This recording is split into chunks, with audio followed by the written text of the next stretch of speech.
Classic. I was muted the whole time. An absolute classic. Let me know if you guys can hear me now. Appreciate you guys. But yes, I am here. How you doing? How you feeling? Say what's up if you are in the chat. And shout out to Daniel Macy for letting me know that I was on mute. A classic Badaki start of the stream. 66 days until kickoff, which is significantly sooner than what we are actually realizing. If you think about it, preseason starts in 2.5 weeks. Sorry, let me rephrase that. Training camp, where teams report to their teams. If I'm not mistaken, 2.5 weeks, maybe just over 2 weeks, which is exciting because that's when things start to ramp up here. Okay, they're not going to be just all these conversations. There's going to be real actual reports. Who's going to be getting these snap percentages? Who's playing with the first team? Coming from all these rookies, you know, who is not taking the next steps to grow as well. All that is going to go crazy. So definitely keep that in mind when you are thinking about the future, literally the future in 66 days. What's happening, JSC? What's happening, Styles? Sam, how you doing? He says, Bobby, where's Zach? How you doing? Bobby, I said it while I was muted. Zach is not with us. He'll be with us tomorrow. He's just feeling unwell, you know. So he's not here today, but that's all right. How you doing? How you feeling? How we looking? It is a gloomy day here in Australia. It's Tuesday morning, July the 2nd. But we're doing all right. We are doing all right here. We are going to be doing a redraft, mock draft. Once again, we're getting closer to the season. The more mock drafts that we do, the more solidified I think the community gets in the ADP and understanding where people are going to be taking, the more confidence they have in some of these players going into the season. So definitely keep that in mind here. They said Hall of Fame game in 1 month, which doesn't seem as exciting, but this year it's pretty significant, right? I mean, don't we have let me just double check, because I feel like the Hall of Fame game were good teams this year that have a lot of rookies.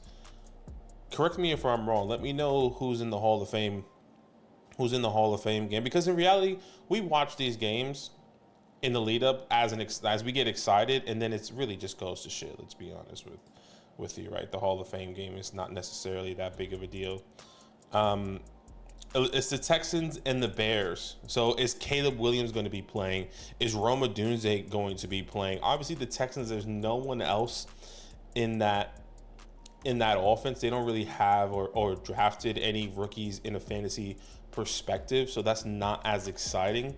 But yes, the Hall of Fame game could be something we can look forward to. And then obviously, week 1 of preseason is August 9th. Technically August 8th for you guys, which will be Thursday night, where we'll see a bunch of teams coming in and, you know, showing what they can be doing there. And I cannot wait, you know, to see the likes of the Malik Neighbors, the Drake Mays, the Jalen Pokes, you know, the Jonathan Brooks, if they're going to be playing there as well. You know, some of these young wide receivers or maybe undrafted guys that are trying to be making it, which is exciting. And Hard Knocks all season. The New York Football Giants, that should be coming out tomorrow night, if I'm not mistaken. So yeah, exciting things there, and I cannot wait going through. He said Badaki with the smooth packed lighting. Hey, appreciate you, Johnny. JSC said thoughts on Devon Achane as RB7. Hey, we're actually recording a video today after this live stream where I'm going to be talking about Devon, and the video is called Make or Break Players for Your Fantasy Football Team, and that's a collective video with Zach and myself. So I don't want to give too much information away there, JSC, but definitely keep that in mind as that video is going to be coming out this week. But guys, if you want to join our mock draft, all you have to do is join the Discord. When you join the Discord, all you have to do is go to announcements on the left side underneath the Fantasyland tab with the orange footballs. Once you join that Discord, once you go to that tab, you go to announcements, and that's exactly where I'll be posting the link. So once again, join our Discord, go to the Fantasyland tab with the orange footballs, go to announcements, and I'm going to say link right here for everyone. Okay. It is first come, first serve, so definitely keep that in mind as you are trying to join this mock draft here. And I'm going to send that link out right now. And then, as always, as we like to get the chat going, the community going, let's do would you rather. Okay, would you rather has been something, you know, Zach and I have been doing on a week-to-week basis to get the conversation flowing for the community here. And let's start off with the first one I do have is Rhamondre Stevenson. And keep in mind, this is in the redraft perspective, best ball perspective. Rhamondre Stevenson or Brian Thomas Jr. Comment down below. I do have a strong opinion on this, and I think a lot of people potentially may see it another way. But I wanted to see, maybe this is easier than I expect, but maybe the community does see it a little bit differently. What's happening, Sparrow? Tex, how you doing? He said Austin Eckler over Brian Robinson and Jalen Ward over Najee for me. Okay. What's happening, Albert? Okay, everyone's saying Rhamondre Stevenson. That's kind of what I expected there, right? Daniel Macy says Rhamondre. Michael says Rhamondre. Brandon, Rhamondre. Okay, that's fair. Everyone's thinking Rhamondre Stevenson. I thought a lot of people would potentially be taking Brian Thomas Jr. in a redraft perspective. You know, wide receiver one. I know he's a rookie. He's going with Trevor Lawrence. I think a lot of people like Brian Thomas Jr. here, but yes, I would agree that is Rhamondre Stevenson. Let's see if we can find another one here. Let's see what we can get. Javonte Williams, Deontay Johnson. I think this one's easy. This is Deontay Johnson for me, but maybe there's other people here that will see differently. But for me, this is Deontay Johnson. I don't think that's too big of a concern there. Let's refresh. Hollywood Brown, Dak Prescott. Oh, this is interesting. One quarterback, Hollywood or Dak? I think I know where I would go. I know where I would go here, but I want to know where the community is going. Isn't Christian Kirk still number one? Yeah, yes, JSC, I do believe that, but I think a lot of people in the community see Brian Thomas instantly going into that wide receiver one role. So that's why I was questioning it, because a lot of people have high hopes for Brian Thomas Jr. I have high hopes for his career, but maybe not in his first year. So a lot of people are saying Dak Prescott. Yeah, I kind of figured it was Dak Prescott, even in the one quarterback league is Dak. Calvin Ridley or Tua. Okay, this is another good one. Remember, one quarterback, 6-point passing touchdowns. A lot of people are skeptical about Tua. Where can you get Tua in some of these late rounds? You know, Tua last year finished as the quarterback 10, if I'm not mistaken. These quarterback ones are actually pretty exciting here because of he finished quarterback 9 last year, averaging 16.7 fantasy points. You know, and Calvin really going into a new offense here with Will Levis. How I think there's a lot of people that would potentially be leaning Calvin. I would go to it with the upside and hope, you know, for like a Deontay Johnson in a perspective. But, you know, best ball, obviously you go with whatever that looks like. People saying Ridley. Some people saying Tua. Okay, Tua, so I'll go Tua. Give me the guy with the chain, Hill and Waddle. There you go. I would agree there. I would agree personally. All right, and last one. Let's see if we can get another one. This one's another good. This is our last one. Tight end. It's a tight end premium. It's a 0.5 tight end premium. George Kittle and Evan Ingram in a best ball formation. I think this is pretty easy. But where do the people sit here?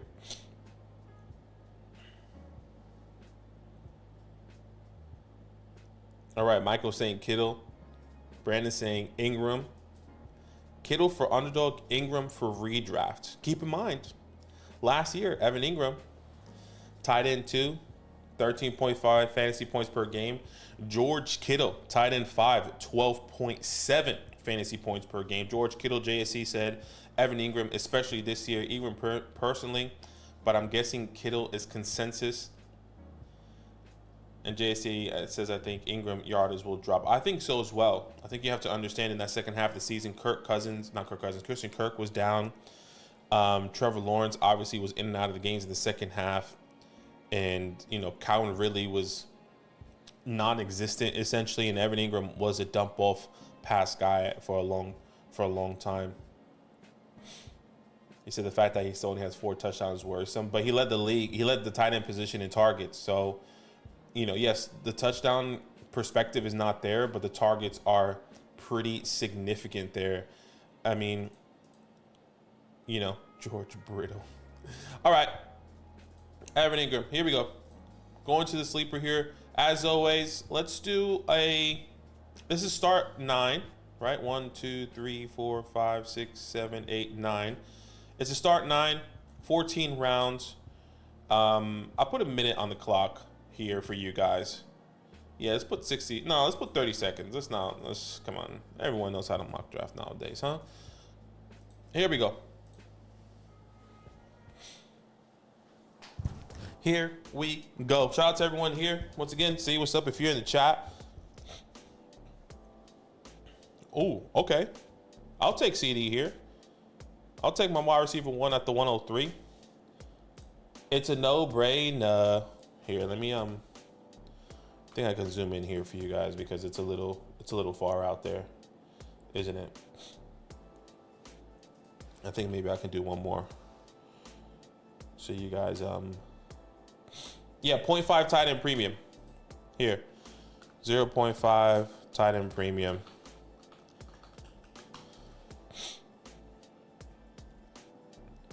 All right, so you get the 4 wide receivers off the board. Hill to Chase there at the 105. Bijan Robinson at the 106. Daniel Macy gets Justin Jefferson at the 107 there. I'm getting concerned. I'm getting concerned about Justin Jefferson, specifically this year. I think he'll be fine long term. I was coming to the conclusion because I was prepping for a video, and I was going to bring Justin Jefferson as somebody that I am potentially avoiding coming into this year. And for me, especially with Zach's model of, I don't know if you guys watched that video of Zach showing these quarterbacks that have produced, rookie quarterbacks that have produced in their first year. It's just a concern, essentially. It's not about the talent of Justin Jefferson. It's about Sam Darnold has never produced a fantasy relevant wide receiver if he is going to be the starter. J.J. McCarthy is still a rookie quarterback unless he has a C.J. Stroud type of season. And, if you look in the past, 10 years in the Zach's model, if you go watch that video, a top 12 finish, how often do rookie quarterbacks support a top 12 finish? That's 8.3% in their rookie year. And for me, yes, Justin Jefferson is, I think a lot of people are going to say, a QB proof wide receiver, but is he QB proof enough to be drafting him at the 107? How big is that discrepancy in fantasy points that we're going to be seeing, the inconsistencies on a week-to-week basis with Justin Jefferson? I'm a little bit concerned. I haven't wrapped my head fully around it, but the more I'm getting closer to the season and the more I'm understanding what's happening with these rookie quarterbacks and Justin Jefferson, I'm a little bit concerned specifically for this year. And then I think if JJ takes the right steps going into his second year, we'll gain a little bit more confidence. But I would agree, Justin Jefferson at the 107, like Johnny said, at the 107 was a jam in 2027. But imagine getting Justin Jefferson at the 107 last year or in 2 years ago, even though that was obviously never possible. But all right, we have a run of wide receivers here. Olave to Ayuk. Remember, the second round is not something that we feel pretty comfortable with. Kyren Williams right off the board. Devon Achane right there as well. And I think this makes my decision very, very difficult. I have two players I'm contemplating. One's a wide receiver and one's a running back here. Let's risk it. I'll take Nico Collins here. Get CeeDee Lamb and Nico. Let's see where Tebow goes and Rojo Grande. Is Lyle McConkey more likely to be the next Keenan Allen, or is Keon Coleman more likely to be the next Stephon Diggs? For me, it will be Lyle McConkey more like Keenan Allen, and then you can see it in his preparation, in his footwork, in his route running. Now, obviously, both of those guys would have to take a significant step to get to that point, but I'll put my money on Lyle McConkey there. Kincaid or McBride, pick your poison. For me, I think Kincaid's the #1 target on the team. McBride is #2 behind Martin Harrison Jr., but both is going to be the same. So you're also worried about JJ. Yeah, we can also see if it says if I'm at 5 and Chase or JJ there, I'm taking Chase all day. Yeah, I'm taking Chase. I'm taking Chase as well. So the person I did want is Derrick Henry, but that's okay because I did risk it knowing that I could be hopefully potentially be getting another running back there. So starting CeeDee Lamb, Nico Collins, and let me just double check there's no one else here that I am going to be missing out on. Yeah, for me, this is going to be Travis Etienne right here. Let's get Travis Etienne, getting my RB1 there at the 3-3. I was hoping Derrick Henry was going to fall back to me, but I knew Nico Collins was going to come back to me at the 3-3, and for me, there's a dip there in that wide receiver, in this wide receiver spot. So I'm happy to be taking him there. JC says, yeah, I think the quarterback in Minnesota is worth thinking about. I tell people I feel comfortable late first round with Justin Jefferson. Honestly, I completely agree. I think the problem is that no one is going to be letting Justin Jefferson fall there unless in training camp, and as we hearing all these reports that, we're going to hear reports that Sam Darnold's not taking the strides that we were hoping for. J.J. McCarthy is not taking the strides that we're hoping for. Or Sam Darnold is a starting quarterback, and J.J. McCarthy is right behind him, and we're not necessarily sure who's going to be the QB1 going into the season. That doesn't really put confidence in me to be drafting Justin Jefferson. I love Justin Jefferson. It's not the player. It's not even the situation. The situation is not bad. It's the quarterback unknown that I'm concerned about. Drafting him, we see him range at the 105 to the 107. So I'm a little bit concerned when it does come down to that there. Okay, so Green going Travis Kelce, the first tight end off the board over Sam Laporta, which makes sense. A lot of people are concerned about Sam Laporta and where he and how high he could be getting drafted. Genuinely, I contemplated him at the 3-3. I thought it was great value at the 3-3, but I understand repeating that rookie year coming out of what we've just never seen. 14.1 fantasy points per game, over 120 targets in his rookie year, 10 touchdowns has been phenomenal. Yeah, we may see a touchdown regression for Sam Laporta, but I think the production is still going to be there.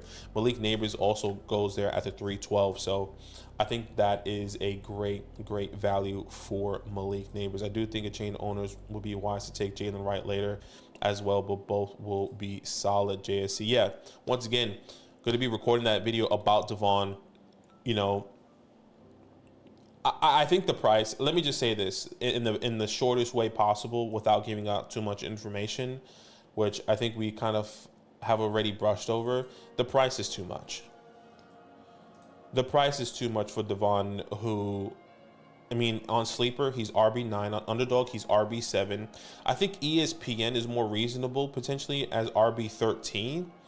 But even then, like RB13, let's see, 1, 2, 3, 4, 5, 6, 7, 8, 9, 10, 11. RB13 hasn't even gone off the board yet, and we're in the middle of the 4th round.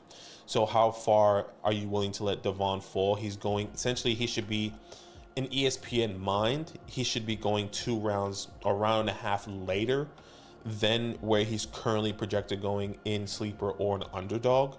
So that is definitely something that I am not in love with Devon, but I will be definitely talking about that going into this video here.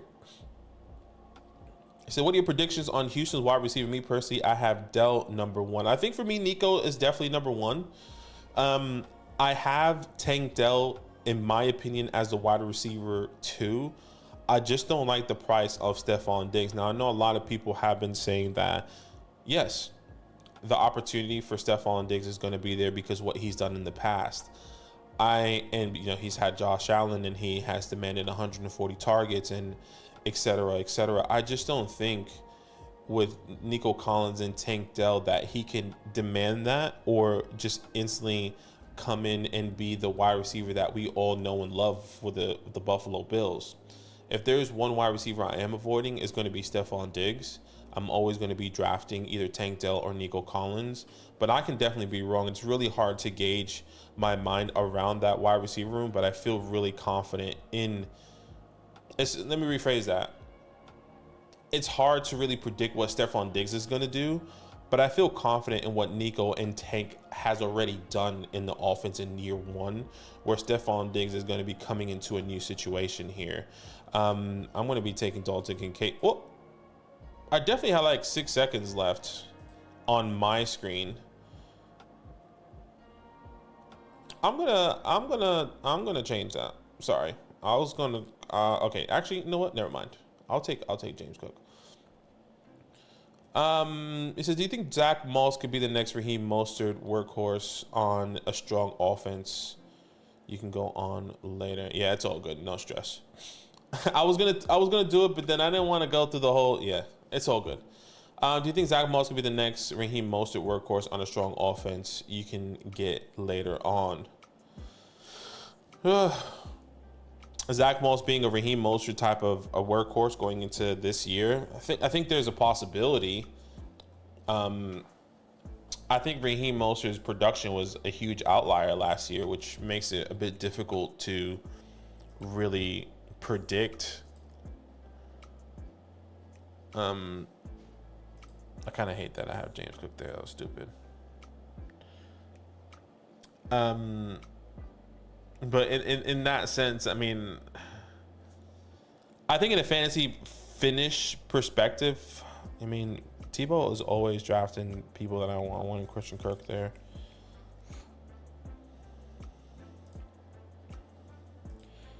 Damn, son, where'd you find that? This is annoying. I'm gonna go Joe Money Bags here. I'm just gonna go running backs. I don't like any of the wide receivers here at the moment. Let's go Joe Money Bags. Here we go. Got two Houston players here.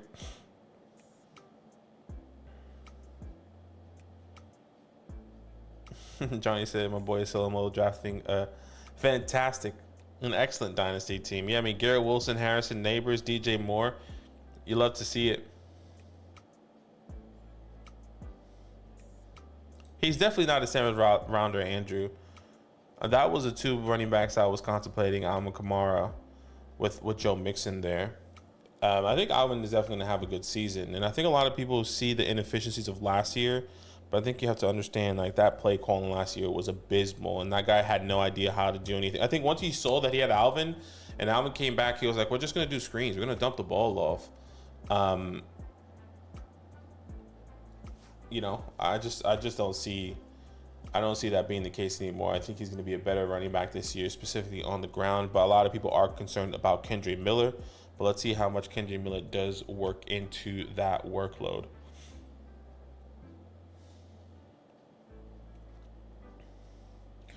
All right, so Patrick Mahomes, Alvin Kamara, Kyle Pitts, Lamar Jackson, Zay Flowers, Rome Odunze, Keenan Allen off the board there. And then Kenneth Walker. J.C. Diggs' fall off was all Joe Brady's fault, in my opinion. I think so as well.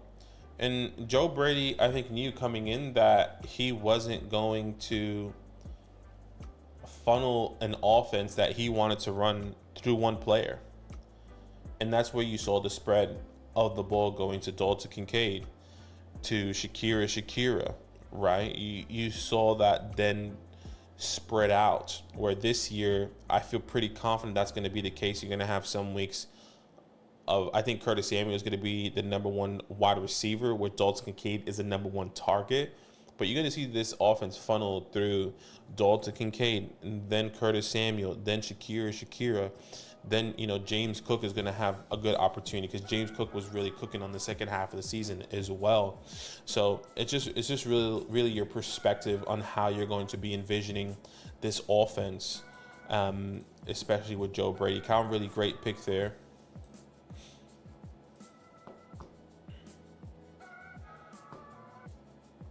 Salomon's doing all wide receivers. He's saying F it. He says I'll do what I want here. I'll sell him. Let's see here. I want to look at his team. That's annoying. Ramondre Stevenson, another great pick there. Garrett Wilson, Martin Harrison Jr., DJ Moore, Terry, Calvin. So he gets all of his he gets a lot of his players there. Oh, that's hilarious.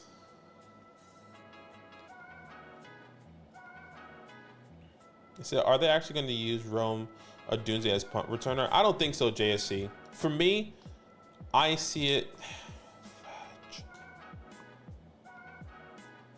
For me, I see it in a different perspective.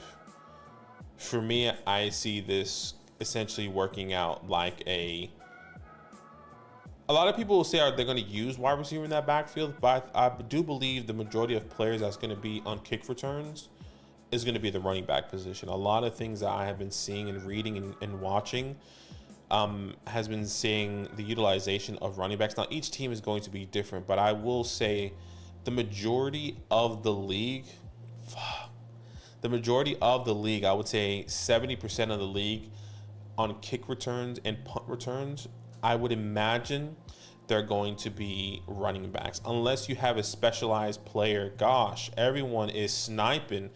I got a snipe from DeAndre. I got a snipe from Deontay. I got a snipe from Watson.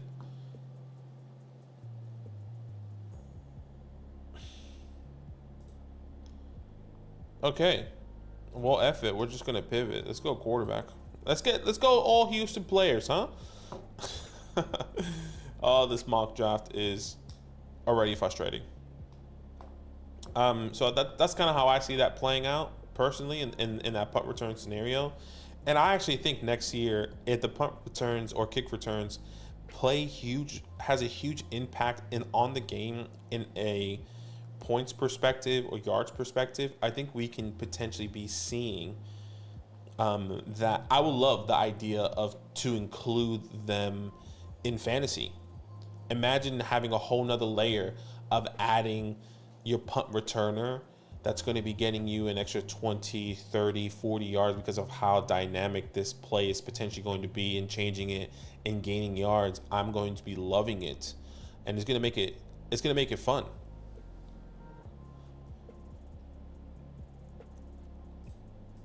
All right.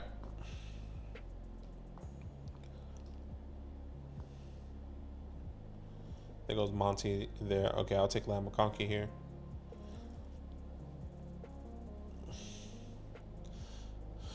Come back to me at the 6-2 turn, Sam said. Mixon, Aaron Jones, Devontae, DeAndre Swift, Rashad White, all this year, not crazy about them. Oh, I'm in love with Mixon. I'm not in love with Aaron Jones. I'm not in love with Javonte Williams. Rashad White, I'm not in love with. I have a lot of love for Swifty, just purely because, and we're probably really shouldn't be talking about Swifty. It's because look how late you can get him. Look how late you can get him right now, and I think it's, as a flyer, as your RB3, RB4, I think it's worth potentially taking that shot on potential spike weeks, maybe in a best ball format. Now, in a redraft, like home league perspective, like we're talking about on Sleeper right now, that's not best ball. That will be a little bit different, but I can see spike weeks from DeAndre Swift coming into this year. But yes, I'm in love with Joe Mixon in that offense personally. Jackson Smith and Jigba was the other wide receiver I was contemplating there. I don't mind that offense. And I do believe Ryan Grubb is going to be taking it to the next level. I just know Ladd McConkey is going to be the number one wide receiver there instantly. At least that's my projections. So getting a projected number one off the rip is probably the best bet for this team currently. We're having CeeDee Lamb, Nico, and then Ladd McConkey. And there was a lot of wide receivers I wanted there. I was hoping DeAndre Hopkins, Deontay, Christian Watson was going to fall to me.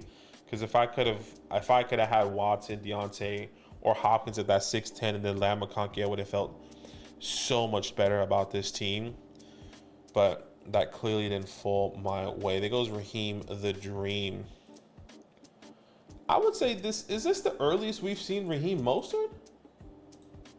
Let me double check. Let me look at this our last mock draft, because I actually think, unless I'm tripping, unless I am tripping. No, okay. Raheem went at the 7 last time. Okay.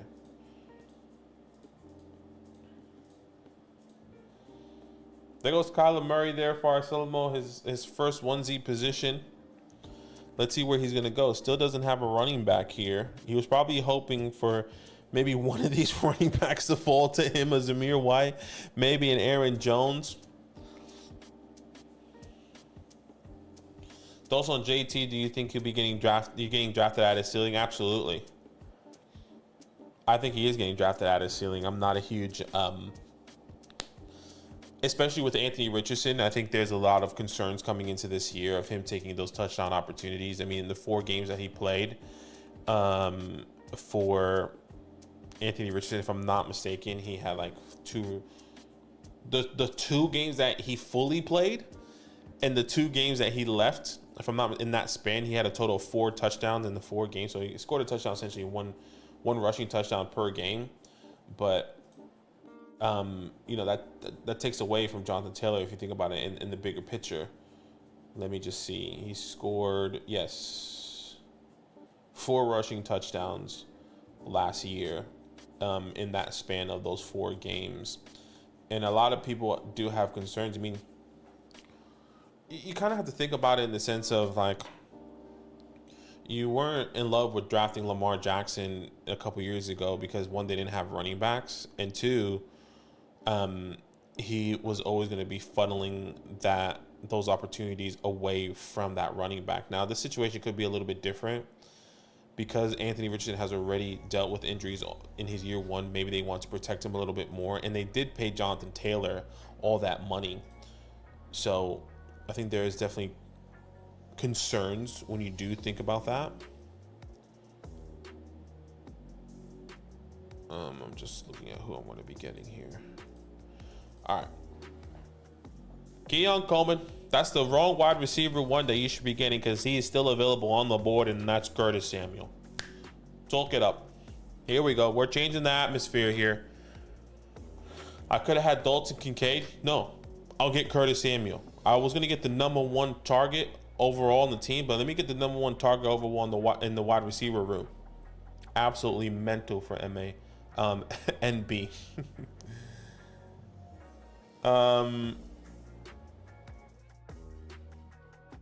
Maybe in this build, but I would take Dameon Pierce. I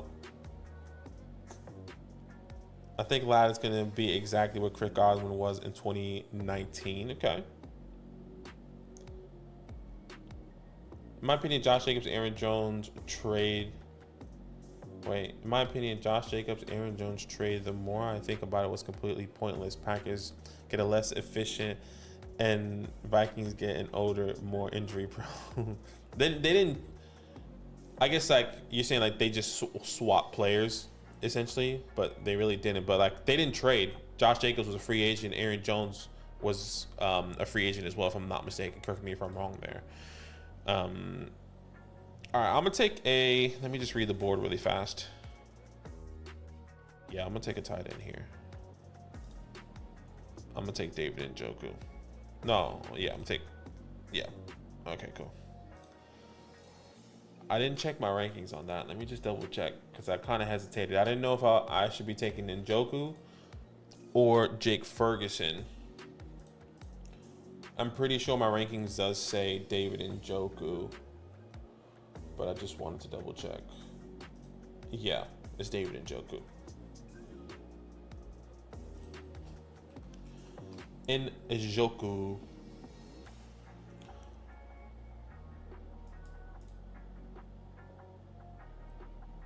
Dallas Goedert off the board there. He's starting to get a little bit more respect on his name.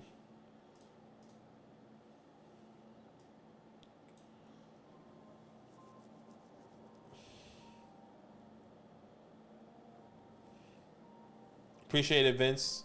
Stop by and said, drop in and drop that like. Yeah, appreciate you guys. Guys, if you haven't liked the video or the live stream as of yet, we only have 14 likes and we have 39 people watching. I think we can easily at least get to 30 likes here. Now, it just helps us, you know, get more people's eyes on this live stream here, and it helps us grow. So we really appreciate you if you can drop that like. It's just a small little favor from us as you guys are mocking with us, and I'm mocking for you guys so you can see what's happening in the community as well. So I think Curtis Samuels would be more of a decoy player. I can understand that. CJ at the 6'10" is what we call a thing of beauty, ladies and gentlemen. I think so as well. I thought he was going to go a lot higher, and maybe this is our community reflecting what, you know, maybe Zach has been putting out there, which is fine, right? You know, Zach has been saying, you know, getting CJ Stroud potentially at that price is not the best, and, you know, maybe in a dynasty perspective or in a redraft perspective, which I completely understand. Let me just move this maybe up here. Let's put it like that. So I can understand where you know he's coming from, but him falling to me at the 6'10" in this mock draft, I do believe is pretty significant. I mean, he was what, 1, 2, 3, 4, 5 QB 6 at the 6'10". I don't know. I thought that was a pretty great price there. Personally, I don't like that. I don't like it in the top middle. Let's keep it at the bottom right there. And let's make this bigger. Yeah, that feels better. That was too small. That's what she said. Mental. So how good was Chris Godwin in 2019? If I'm not mistaken, he did finish as like a top 5 in points per game that year. That was his breakout year, and then the year after he tore his ACL. In I think it was the year after he tore his ACL in 2020, and then they won the Super Bowl in 2021 with Tom Brady.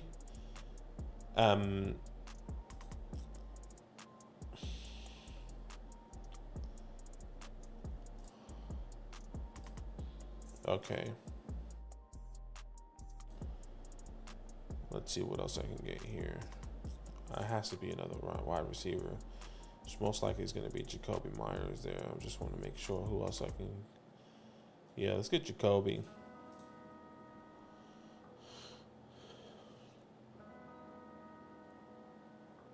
It's Cooks at the 9-11 a reach. I think his value is going to continue to rise. I don't think it's necessarily a reach. I think his value is adjusting with everyone now seeing where maybe what we're seeing. You know, wide receiver 2, they didn't bring anyone else to get rid of Michael Gallup.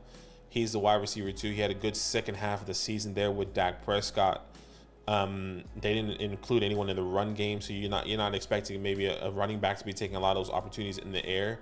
I think this is kind of the expectation of where Brandon Cooks is most likely going to be going. And I'll be honest with you, he's probably still going to be rising in some perspectives. Maybe not by a lot, but maybe at the beginning of round 9. I mean, would you take Brandon Cooks or Romeo Doubs or Adonai Mitchell or Cortland Sutton or Tyler Lockett, who a lot of people see the downfall coming into this year? So there's definitely a conversation.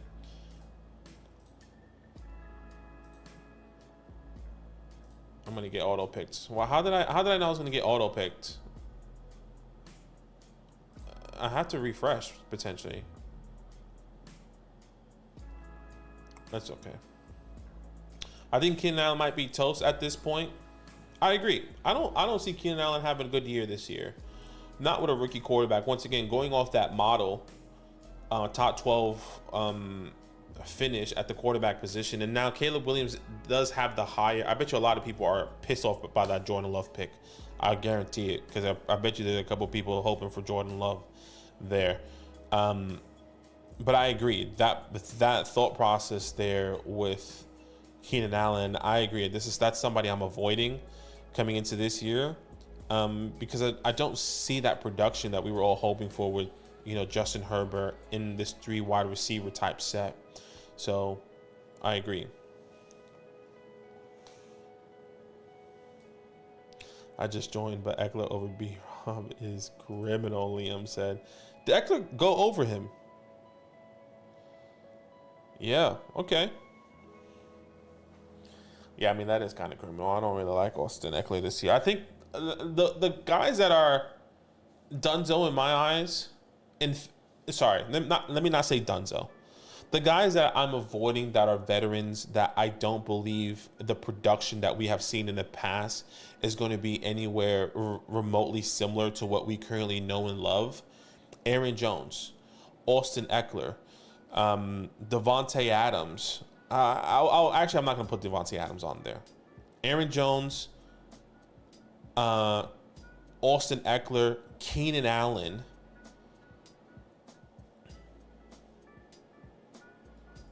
Chris Godwin, even though he's kind of like in that weird mix area. I was really off Chris Godwin last year. Those are the 4 players. And the reason why I said Devontae Adams at the start was because I was expecting the downtick in production last year, and it happened. It wasn't as significant as I expected it to be. I thought he was going to finish outside the top 10. He finished wide receiver 10 this past year. So, like, a lot of people were drafting Devontae Adams in the late first last year, if you remember correctly, at that turn. And I just thought it was too much. I thought it was too high. But look where it adjusted now at the 3-4. So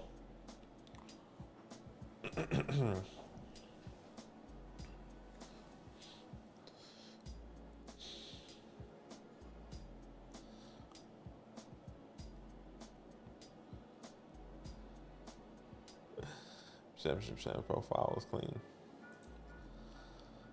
I hear you, Sean. I mean, we can have a conversation. Yeah, I would say that the conversation that Josh Downs could outproduce.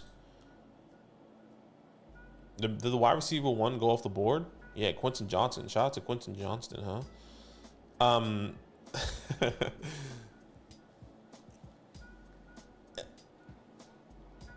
Josh, I get it. A round and a half later than Adonai, is that crazy?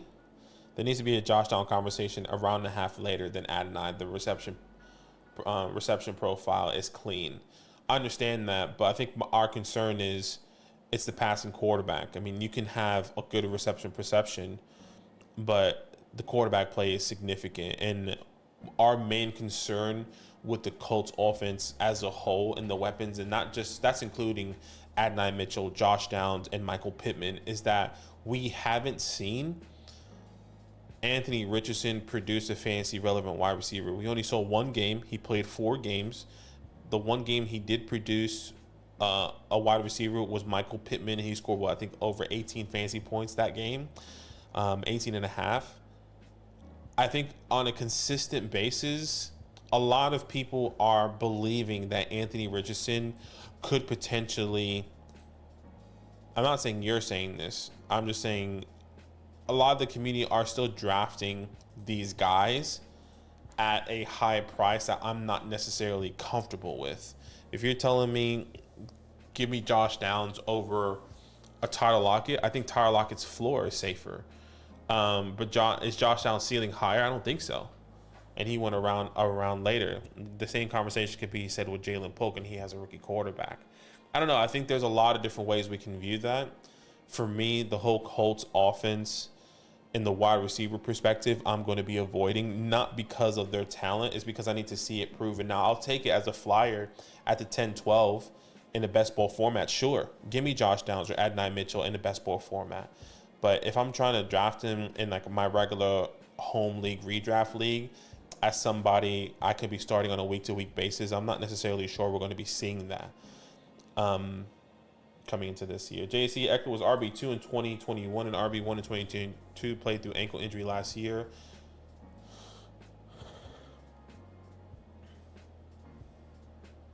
Eckler lost a step and he's lost a step and he'll be on you third down specialist when B. Rob gets the first and second down carries as well as goal line touches. I agree, Liam. Brandon said he love my running backs, hate my wide receivers. That's why you don't go double RB to start. Gibbs Taylor, I think you hate it because you went the onesie position at the 3-1. Imagine you got Neighbors there. I think that would have changed a lot. But I don't like Keenan Allen. I think the wide receivers that you drafted, I think were tough. I personally think that you drafted it. The way that Zach and I have been disagreeing is that you drafted in a way that I don't think is viable in that strategy. If I'm drafting 2 running backs in the start, I'm going to be hitting the wide receiver probably until round 6 or 7, and then going onesie positions after that. Now I understand getting these tight ends here because of the value, but like I would have felt more comfortable with Malik Neighbors. I would have felt comfortable with Amari Cooper or Tank. Well, Amari Cooper went before, but Tank Dell at the 4-3, and then on the comeback at the 5-10, I would have been comfortable with the likes of Terry, Calvin Ridley over Keenan Allen. At the 6-3, can I get one of those, Calvin Ridley, Terry McLaurin's again, or Jaden Reed, right? And at the 7, then it opens you up, right? So I think I agree in a sense where it comes down to the running back doing the double RB in the first 2 rounds. It just has to be done the right way. And I think that's where Zach and I see that differently.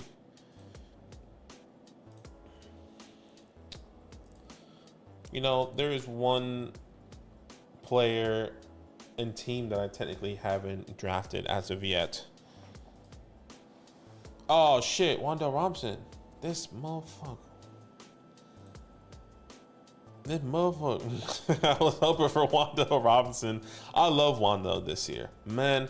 And that's not even like that's not even a genuine home pick. That's like my man can open things up this year because of Malik Neighbors, and he can be a good flex option. Okay, let's go running back position. Is Rico off the board? I'm gonna get auto picked. A classic. With 6 seconds left, you guys seeing that, right? With 6 seconds left on the board, I'm getting auto picked. You guys are seeing that. I'm not just being crazy.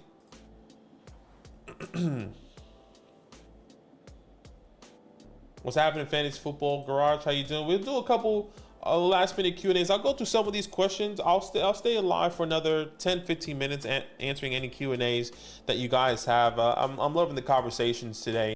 Drop any questions that you guys have here today, and let's talk about it here, huh?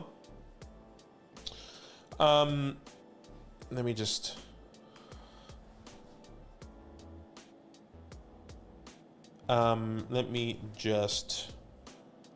look at some of these questions here. Discount Monty and a potential mid offense team is not exciting. I'm assuming you're talking about Brian Robinson. Eckler and B-Rob had the same points per game last year in PPR, but Eckler over Robinson is criminal. Yeah, I mean, I personally am not drafting Austin Eckler over Brian Robinson. I think it's a different offense. I think Brian Robinson is going to be coming in and really demanding those opportunities, specifically in the air, because of what he did last year. But I understand, like, he had Antonio Gibson. Austin Eckler is a little bit different of a running back. So, yeah. Got the MVP candidate at the 14-2, and I'm loving it, Sam said. Who was the 14-2? Oh, Brock Purdy. Everyone was drafting Eckler in the first round last year, and I was telling people to avoid him. No, he actually has value. Incredible how people can lose that much faith. Yeah, Zach and I were like saying we like Austin Eckler this year, but there's just something about it. I remember we just kept saying there's just something about it right now that we're not comfortable with Eckler. And I guess we had the right feeling. I don't think I had any Eckler in our redraft leagues. So I guess I did act on it, but we couldn't give you a reason why. So many people say, what do you feel about Eckler? I was like, I don't know, man. We just have this feeling. Bobby, man, if I go through whose team do I like, everyone's just going to be a grade my team. Can you look at my team? Everyone had a good draft. I'm all in on him. Always been, MB said. Once again, I don't want to go too much into it because we're going to be recording a video here about Devon. So definitely keep that in mind. Would you keep James Cook in the 9th or Zay Flowers in the 10th half PPR? In a half-point perspective, I think James does have a little bit of an edge when it does come down to that, maybe because of the scoring opportunities, even though it may not be that much. But I do see James taking that uptick this year. I think it's closer than you think, and obviously they're around the par. I think it really depends on your team as well, and like who you have at the running back position, and what your wide receiver room looks like, because I think that also comes to it. But I think without context, I'm going James. One of the best running back moves you can make this year is to take Gus Dobbins and then do what you need to do to land Vidal. Sure, I don't mind doing that. Liam said you have to do a video on who the sleeper tight ends will be this year. There's been at least one tight end since 2015 drafted outside of tight end 18 that has more tight end 5s or better. That has made tight end 5 or better. Yeah, and I am going to, once again, another video that we're going to be recording this week. Now, I don't think it's today we're recording that video. I think it's in a couple of days where I'm going to be talking about Jake Ferguson. So definitely keep that in mind. All right, guys. I think that's it for me. I appreciate you guys. It's been an awesome live stream. I love the conversations here. We'll be live tomorrow on the Dynasty channel, most likely reviewing your Dynasty team. So definitely stay tuned with that. And the last question of the night there with JSC. I got a feeling about Bo Nix. Can't really explain it. I just think he's got an arm. Yeah. And, you know, with our scouting process, I really liked what Bo Nix did this coming out of college. One of the things we called him was a good game manager. And we've seen great game managers land in perfect situations. We've seen them land in, you know, we've seen them like the Brock Purdy's land in great situation, has weapons around him. Now, this is a little bit different. I do believe Sean Payton does still have that little glimmer of, you know, coach specialty that he can put on Bo Nix, and I think a lot is going to land on this year and how he performs. So I completely understand. But all right, guys, I appreciate each and every one of you. Thank you so much. We'll be live tomorrow. Make sure you drop a like on the way out. And it's been fun. Okay, stay tuned for all the content that we are going to be releasing. We did just release today on this channel sleeper wide receivers for this year in fantasy. So make sure you go check that out. I just also released top 10 must-have wide receivers as well, or top 10 must-have players. So make sure you go check that out as well. But we appreciate each and every one of you. All love.